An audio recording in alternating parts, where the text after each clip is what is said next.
Now I've also skipped ahead here and done the exact same process I did with the revolve concrete pot, and created the offset and also deleted the initial rectangle for our overall constraint, and I've just tidied up those lines that you can see just there on the top, the inside, bottom, and for the outside as well.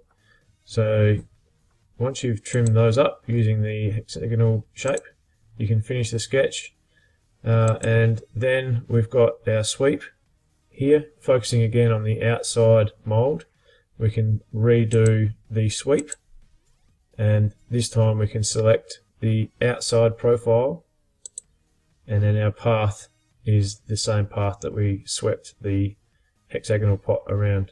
So we can select that, and that's how we can create our pot design. So once you're happy with that, you can hit OK. Now that we've created the outside mould, what our next step is to split this mould into two. So what we're going to do first is to create a 2D sketch on the top surface just here. And the quickest way to do it is just to draw a simple circle from the origin and just draw it outside of our shape, and then using the line tool from our origin we can draw a line out to one of the points just here. So make sure you zoom in and get it right on the corner, and then also just extend that line out to the outside of the circle, just making sure that it stays